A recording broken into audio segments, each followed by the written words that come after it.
creating nonstop, perpetual war in the Middle East? Well, I'm going to make this interesting and disagree with everyone. Okay. I do not accept the premise, which probably isn't too much of a surprise, but nonetheless, I reject the premise that the whole point of the so-called war on terror or investing in the Mujahideen was to somehow fight terrorism or to make a better world.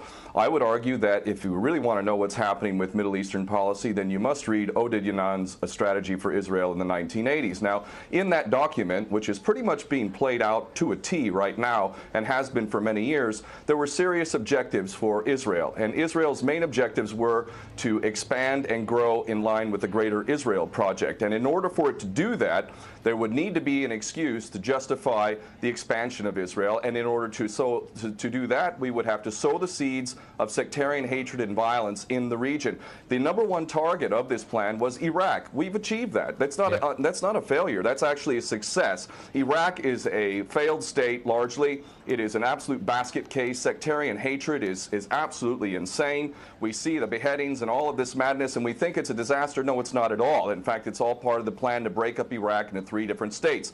When we look at Syria, we also find that the goal is once again the same thing: sow the seeds of sectarian hatred and basically turn that nation into a basket case.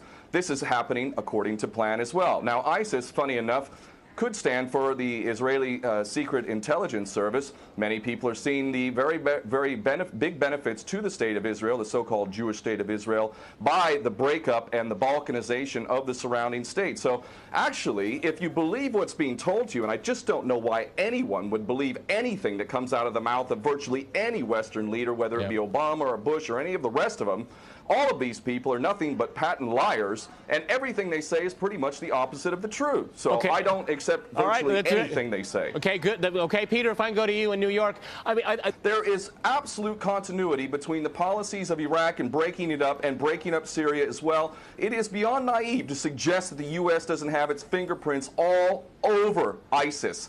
In fact, tell me this: why has ISIS never once, or al-Nusra Front or al-Qaeda, not once have they attacked Israel? In fact, ISIS militants are getting medical attention in the Golan Heights and in Israel itself. What does that tell you? There is absolute continuity, but the actual policy, just like the Project for a New American Century laid out very clearly, that a, quote, new Pearl Harbor would be necessary to achieve this goal of full spectrum dominance. You could never tell the American people, or the world for that matter, we're going to fight wars of aggression where we're going to have to invade and occupy, we're going to have to spend hundreds of billions, if not trillions of dollars to achieve the goal of full spectrum dominance, which is to control, absolute control over air, land, sea, and space and cyberspace. The American people never would have bought it, so you can't tell them that. You have to tell them a bunch of lies, and we see this over and over again. What you have to do, Ken, if I can go, it would actually be a question that there must always be a boogeyman. In fact, you're sitting in Russia now.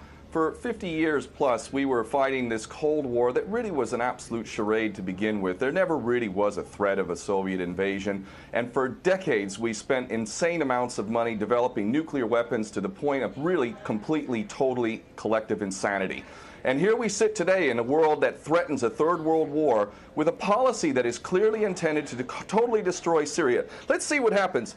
If we take Bashar al-Assad out of the equation in Syria, does anybody with half a brain not understand that that vacuum that's going to be created is going to be a vacuum filled by the most powerful interests there? And who is that right now? Well, that would be our best friends and allies, these little Frankenstein monsters that we create, whether it's al-Qaeda or al-Nusra Front or the latest ISIS monster that we've created. Those are the ones that are going to fill that vacuum, and that fits perfectly in line with Oded Yanan's A Strategy for Israel in the 1980s. And if these other two gentlemen haven't read that document, I seriously suggest you do. Another thing that's really worthy of pointing out is the so-called Islamic State is anything but Islamic. And yes, there is a war on Islam. Islam is very understood by many Muslims around the world to be absolutely 100% forbidden for you to forcibly convert somebody to Islam or kill them. This is totally untrue. Back in the medieval times, when there was Muslim empires, it was an absolute understanding and policy amongst the Muslims who were in charge at that time that those who practiced whatever religion were allowed to continue practicing that religion, and they were not even forced to pay taxes into the Muslim empire itself. However, However, if people wanted to practice that religion, they would not be able to derive the benefits of the tax system and so on and so forth. The bottom line is no Muslim in their right mind would justify going in and literally executing men, women, and children simply because they don't convert to your religion. These people are not Islamic. They are creations of the monster, which is the empire of the United States and all its cohorts in Israel and England in particular. And this monster is purposely created to justify the continuing insanity of the never-ending war policy, which is really the core of America. And that is exactly why I renounce my U.S. citizenship. This madness cannot be considered anything but the major threat to the world.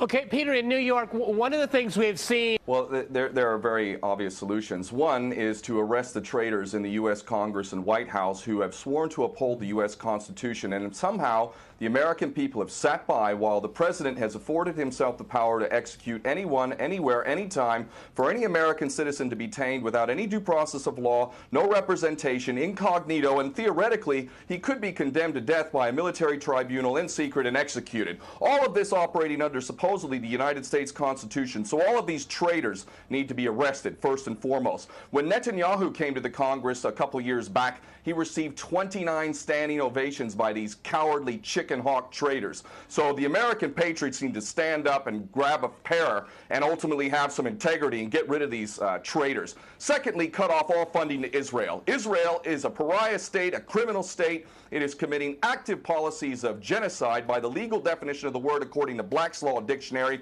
That country needs to be cut off right now. All of their attention needs to turn inward. Stop your little empire endeavors and full spectrum dominance and all of this sort of madness. Start taking care of your infrastructure back home. Start taking care of the American citizens who have worked their whole lives and now find themselves wondering how they're going to keep a roof over their head. All of that is very obvious and very sensible. Or America can continue to decline into an absolute total pariah state, hated and resented around the world, and maybe bring the whole world into World War III. I would prefer that we do the former instead of the latter, but ultimately we need some serious change in government, and that means getting rid of these traitors.